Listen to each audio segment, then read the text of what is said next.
Hello everyone. तो आज हम लोग डिस्कस करेंगे जो कोलकाता में एक ट्रेजेडिक इंसिडेंट हुआ और बहुत ही शेमफुल था। तो आज हम इसके बारे में डिस्कस करेंगे एक डिटेल स्टडी। और रिसेंटली सुप्रीम कोर्ट ने भी ये केस टेक ओवर कर लिया है एंड हम जानेंगे कि उनकी फाइंडिंग्स क्या है एंड उनकी उनकी ऑब्जेक्शंस क्या है और वो क्या चाहते हैं। तो आज हम जानेंगे इस वीडियो के माध्यम से। जैसा कि आप सभी को पता है कि अभी अभी कोलकाता के आरजे कार मेडिकल कॉलेज में ये इंसिडेंट हुआ। ये स्टूडेंट सेकंड ईयर में पढ़ती थी एंड सेकंड ईयर की एक पोस्ट ग्रेजुएट ट्रेनी थी जो कि डॉक्टर की पढ़ाई के साथ साथ ट्रेनिंग भी करती थी। और ये हॉस्पिटल में एज अ पेशेंट्स का ध्यान भी रखती थी और काइंड ऑफ ट्रेनिंग कर रही थी। तो ओवरनाइट ट्रेनिंग भी करती थी एंड स्टडी भी करती थी। तो 8 अगस्त को ये ऐसे ही किसी ट्रेनिंग करके अपने दोस्तों के साथ खाना खाकर फिर सोने जा रही थी। 2 AM तक ये सोने जा रही थी। यहाँ की इसके साथ ये घटना होती है।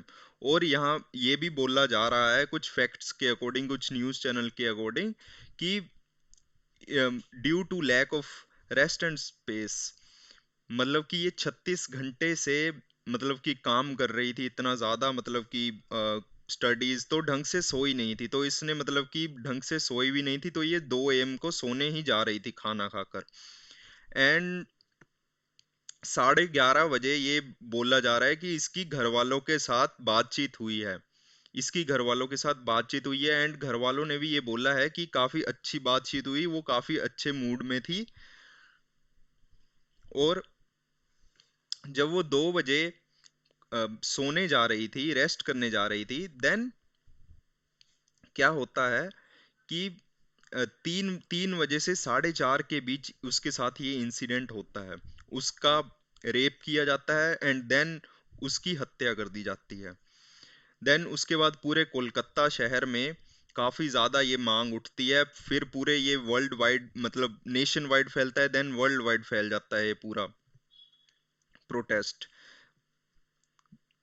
देन उसके बाद क्या होता है कि सुबह सुबह जब 8 अगस्त की रात को वो सोने जा रही थी, तो जब उसके साथ 9 अगस्त की सुबह सुबह रात को 3 से 4:30 के बीच ऐसे माना जा रहा है कि रेप हुआ है, सीसीटीवी फुटेज के माध्यम से। जब अक्यूज्ड को उन्होंने अंदर जाते हुए देखा, जो इसमें विक्टिम पाया गया है, उस जो एक वो पाया गया संजय रॉय नाम का आदमी, उसको सीसीटीवी के माध्यम से अंदर और बाहर जाते हुए देखा है। तो उसको ऐसे देखा गया है कि 4:30 के करीब वो बाहर गया है अपनी ड्यूटी ऑफ लेके, अपने वो। तो ये सारा इंसिडेंट 3 से 4:30 के बीच में हुआ है। देन सुबह 9 बजे, सुबह 7 बजे बॉडी मिली है। और वो बॉडी सेमी न्यूड कंडीशन में मिली थी एंड उस पर बहुत ही ज्यादा कट थे एंड बहुत ही ज्यादा खून था। और तब भी वो पुलिस को रिपोर्ट करते हैं।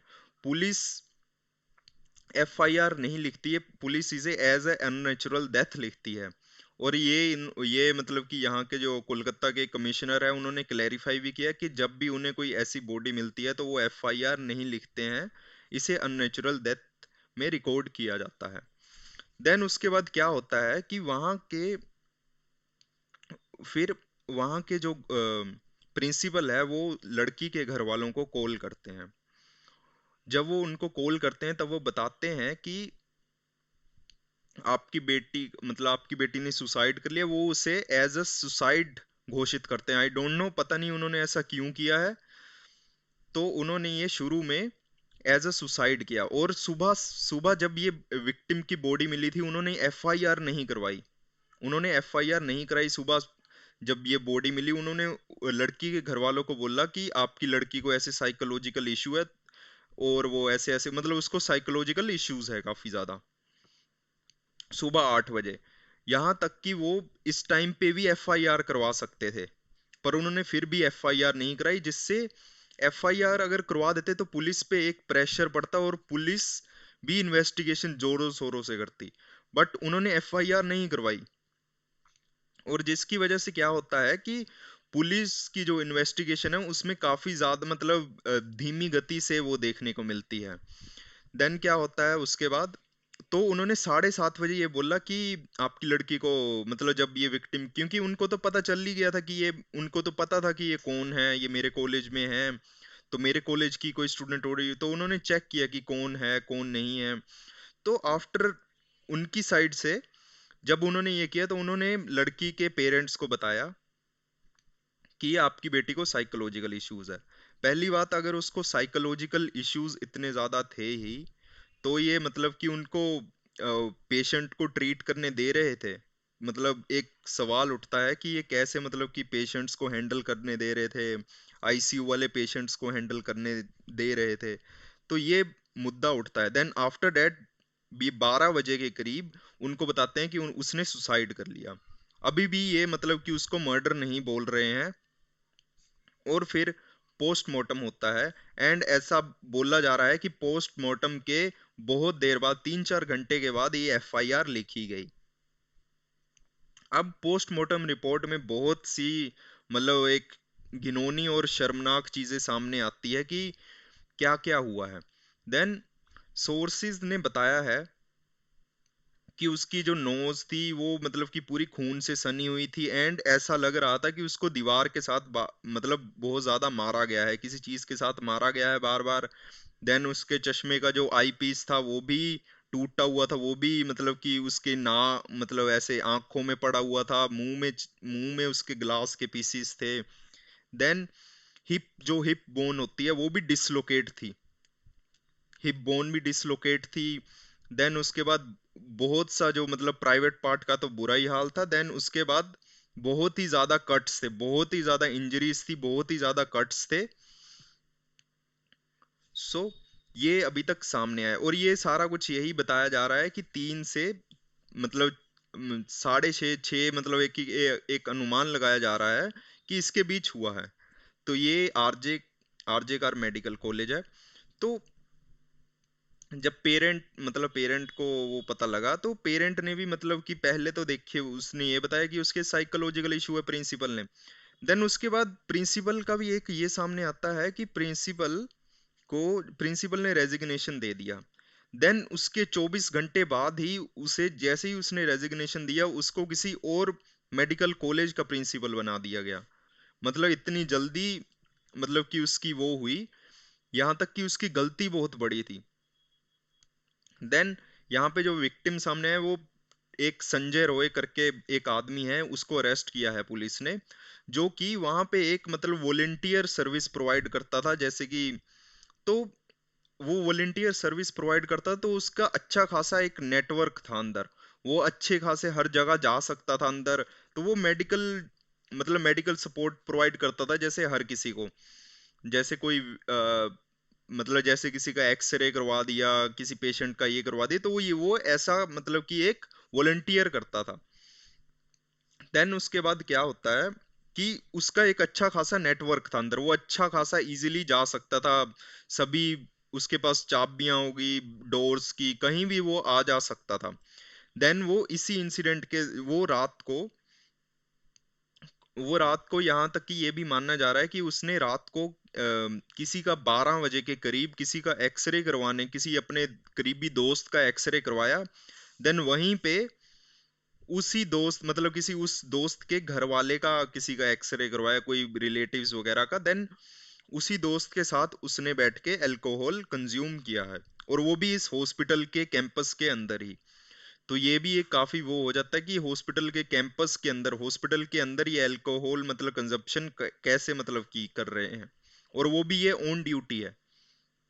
देन उसके बाद ये बताया जा रहा है, ये जाता है उस बिल्डिंग में जहां पे वो विक्टिम थी, जहां पे वो लड़की थी। देन उसके साथ ये 3 से 4 बजे, 3 से 4:30 के बीच बीच में रेप करता है। देन पोस्टमार्टम में ये बोला गया है कि 150 मिलीग्राम सीमन, एक मतलब कि मतलब पाया गया है। और ये माना जा रहा है कि ये एक आदमी के, मतलब 150 मिलीग्राम एक आदमी के उसमें नहीं होता है। तो ये ऐसा माना जा रहा है कि इसमें बहुत ही ज्यादा मैनी विक्टिम्स भी है, ये गैंग रेप है, ये रेप नहीं है। तो ये भी एक एंगल है इस स्टोरी में, तो ये माना जा रहा है। देन उसके बाद इस संजय रॉय पर बहुत ही ज्यादा आरोप हैं। इसकी 4 शादियां ऑलरेडी हो चुकी हैं, 3 ने इस पर डोमेस्टिक वायलेंस का केस लगाया है, एंड ये बोला है कि ये मतलब कि हमारे साथ डोमेस्टिक वायलेंस तो मतलब है ही, और सेक्सुअली अब्यूज भी है, और वो भी बहुत गंदे तरीके का सेक्सुअल अब्यूज है। मारपीट भी उसमें इन्वॉल्व है, और बहुत ही अपनी 3 बीवियों को बहुत ही गंदे तरीके से सेक्सुअली अब्यूज किया है। देन ये भी माना जा रहा है कि ये पोर्नोग्राफी भी देखता था, इसके फोन में पोर्नोग्राफी की हिस्ट्री भी पाई गई है। देन उसके बाद जब ये संजय रॉय का पूरा मुद्दा उठा, देन उस इसके बाद पहले तो ये कोलकाता पुलिस के पास था, देन उसके बाद हाई कोर्ट ने टेक ओवर कर लिया, हाई कोर्ट ने ये सीबीआई को दे दिया फटाफट। देन सीबीआई को देने के बाद अब ये मुद्दा जा चुका है सुप्रीम कोर्ट के पास। तो ये जब ये सुप्रीम कोर्ट के पास जा चुका है, तो सुप्रीम कोर्ट ने काफी गंभीर आरोप लगाए हैं, काफी एक बातें की है। इन्होंने बोला है कि क्या मतलब कि आज भी हम मतलब कि एक वुमेन्स को एक सेफ वर्क प्लेस नहीं दे पा रहे हैं, क्या आज भी वुमेन सेफ नहीं है हमारे सामने। तो इन्होंने ये मुद्दा उठाया है कि आजादी के इतने टाइम के बाद भी हम अभी भी वुमेन्स को मतलब कि एक सेफ वर्क प्लेस नहीं दे पाए हैं। और इन्होंने ये भी बोला कि डॉक्टर्स के खिलाफ जो वुमेन्स जो डॉक्टर है, जो नर्सेज है, जो मतलब वुमेन स्टाफ है जो हॉस्पिटल में वर्क करता है, उनके खिलाफ ये काफी केसेस बढ़ते हुए दिख रहे हैं। एंड उन्होंने बोला कि ऐसे केसेस हैदराबाद में भी दिखे, तो हमें इनको एक वर्कफोर्स प्रोवाइड करने की जरूरत है। देन इन्होंने ये मीडिया हाउस को भी बोला कि आपको लड़की की विक्टिम की नाम आइडेंटिटी छुपा कर रखनी थी, और आपने ये नहीं किया। तो इन्होंने फटकार लगाई है मीडिया को कि विक्टिम का जो नाम है, वो आइडेंटिटी वो आप नहीं कर सकते। देन उसके बाद क्या होता है, देन उसके बाद इन्होंने जो संदीप घोष थे, जो वहां के प्रिंसिपल थे, उन पर ये आरोप लगाए कि मतलब उनसे ये क्वेश्चन किया है कि आप मतलब कि पहले आपने इसको रजिस्टर्ड क्यों नहीं करवाया एफआईआर में। देन उसके बाद ये बोला कि आपने रजिस्टर नहीं करवाया, ऊपर से आप घर वालों को ये सुसाइड बोल रहे हैं। देन उसके बाद इन्होंने एक और मुद्दा उठाया, इन्होंने बोला कि 7,000 की भीड़ भीड़ कैसे इकट्ठा हो सकती है, और वो 7,000 की भीड़ कैसे एक मेडिकल कॉलेज के अंदर घुसकर पूरी तोड़फोड़, जहां पे मतलब कि एविडेंस है, जहां पे अभी क्राइम सीन है, वहां पे कैसे घुस सकती है एक 7,000 की भीड़, एक 7,000 की मॉब इकट्ठी हो गई, एंड पुलिस को जानकारी ही नहीं है कैसे एक 7,000 की भीड़ इकट्ठा हो गई, और वो अंदर घुस के तोड़फोड़ कर रही है। और इनके पास इन्होंने यहाँ पे चिट्ठियां भी पढ़ी, जो चिट्ठियां वहीं की कोलकाता की नर्सिस ने भेजी हैं इनको, और गोपनीय तरीके से भेजी हैं, मतलब उनका नाम गोपनीय रखा गया है, और उन्होंने ये चिट्ठियां भेजी है। उन्होंने बोला है कि हमें धमकियां दी गई थी उस रात जब वो मेडिकल कॉलेज के अंदर मॉब घुसी थी, तो कुछ लोगों ने हमें धमकियां दी है और तोड़फोड़ की है, और हमें बोला गया है कि ज्यादा इस मुद्दे को वो मत कीजिए, नहीं तो आपको मार दिया जाएगा।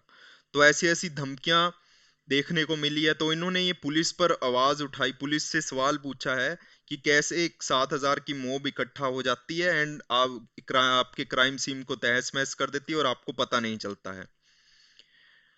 देन उसके बाद इन्होंने एक बहुत, ये देखिए मॉब ऐसे घुसी थी, एंड इन्होंने यहाँ पे पूरी तोड़फोड़ मचाई है। तो यही, तो इन्होंने एक और मुद्दा और ये रिक्वेस्ट की है, जितने भी मतलब जो स्टाफ है जो अभी स्ट्राइक पर है, आप सभी को पता था जैसे कि अभी स्ट्राइक है, तो इन्होंने बोला है कि इसमें जो मतलब कि जेन्युइन जो कि मेडिकल, जिनको सच में जो सीरियस पेशेंट्स है, जिनको चाहिए सपोर्ट चाहिए, जिनकी जान पर बनी हुई है, आपको उनको उनकी मतलब फिर से उनकी सेवा में लग जाना चाहिए। हम इस मुद्दे को अच्छे से देखेंगे और हम जस्टिस दिलवाएंगे। तो आई होप आप सभी को ये मतलब समझ आया होगा ये पूरा मैंने इसको अच्छे से समझाने की कोशिश की है। अगर आगे जाके कोई और इस पे अपडेट आता है तो I will make another video. Thank you.